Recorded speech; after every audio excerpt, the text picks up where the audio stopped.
आजकल की भागदौड़ भरी जिंदगी में हर चौथा आदमी डिप्रेशन का शिकार होता जा रहा है। डिप्रेशन कई बार थोड़े से समय के लिए ही रहता है, कभी यही डिप्रेशन एक भयानक रूप ले लेता है। कोई इंसान डिप्रेशन से संबंधी बीमारी से पीड़ित होता है तो कई बार यह उस इंसान के रोजमर्रा की जिंदगी को और उसके कामकाज में बाधा डालता है या उस इंसान के परिवार वालों के दुखों का कारण बन जाता है। डिप्रेशन की स्थिति तब होती है जब हम जीवन के हर पहलू पर नकारात्मक नेगेटिव एटीट्यूड रूप से सोचने लगते हैं। जब यह स्थिति चरम पर पहुंच जाती है तो इंसान को अपनी जिंदगी बेकार लगने लगती है और धीरे धीरे इंसान डिप्रेशन की स्थिति में पहुंच जाता है। चिंता और तनाव के कारण शरीर में कई हार्मोन्स का लेवल बढ़ता जाता है, जिनमें एड्रेनलिन और कॉर्टिसोल प्रमुख हैं। लगातार तनाव, स्ट्रेस और चिंता टेंशन की स्थिति अवसाद यानी कि डिप्रेशन में बदल जाती है। इस योजना या रणनीति में व्यक्ति उस स्थिति या समस्या से अपना ध्यान हटा लेता है और खुद को दूसरे काम में बिजी रखने की कोशिश करता है। उस समस्या के बारे में सोचना भी छोड़ देता है, जिससे व्यक्ति को शांति मिलती है। अगर आप डिप्रेशन का समाधान निकालना चाहते हैं तो डिप्रेशन की वजह को जानने की कोशिश करें। इसके बाद इसे कहीं लिख सकते लें। फिर सोचें कि इस प्रॉब्लम का क्या सॉल्यूशन हो सकता है। अगर पॉसिबल हो तो उस पर जल्द से जल्द अमल करना शुरू कर दें। कल क्या होगा? परेशानियों को बढ़ावा देता है, इसलिए हमेशा आज में जिया, क्योंकि प्रेजेंट ही रियलिटी है और उसे बेहतर करने की कोशिश करते रहे। ऐसा करने से आपका फ्यूचर अपने आप ठीक हो जाएगा। हमारा हर दिन और हर पल हमें कुछ न कुछ नई बातें सिखाता है और परेशानियों और दिक्कतों से लड़ना सिखाता है। तनाव या दबाव को दूर करने के लिए एक अच्छी तकनीक या योजना है कि व्यक्ति को गाने सुनने चाहिए। इससे तनाव में कमी आती है और व्यक्ति तरोताजा हो महसूस करता है। रोजमर्रा की जिंदगी में व्यक्ति किसी भी समस्या से तनाव में आ सकता है।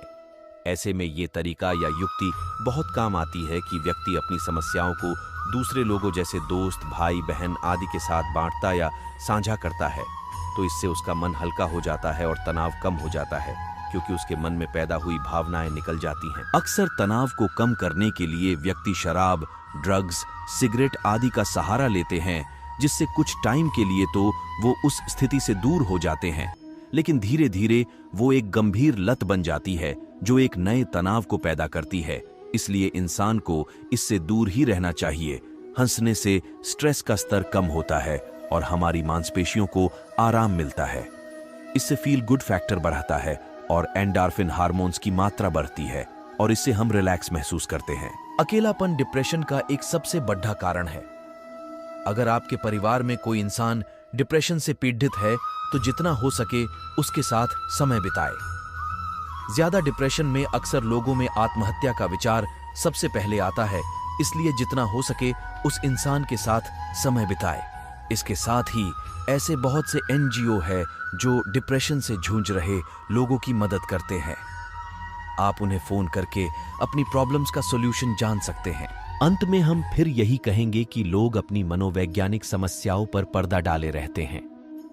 उन्हें लगता है कि अपनी दिक्कत बताने पर वो मजाक का विषय बन जाएंगे, जो कि गलत है।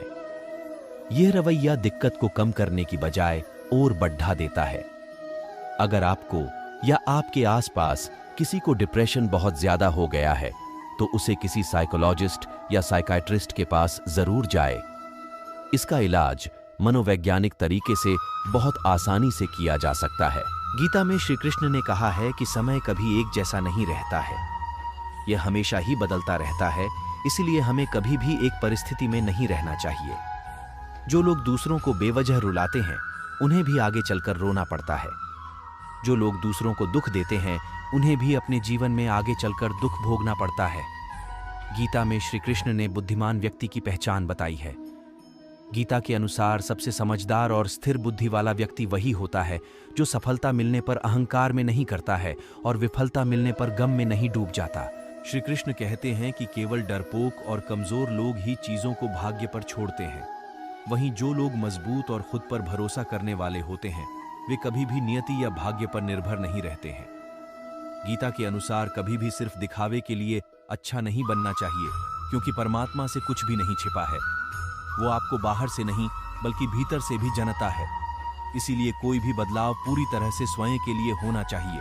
श्री कृष्ण के कहते हैं कि आप खुश हैं या दुखी, यह दोनों आपके विचारों पर निर्भर है। अगर आप प्रसन्न रहना चाहते हैं तो आप हर हाल में प्रसन्न ही रहेंगे, लेकिन अगर आप बार बार नकारात्मक विचार लाएंगे तो आप दुखी ही होंगे।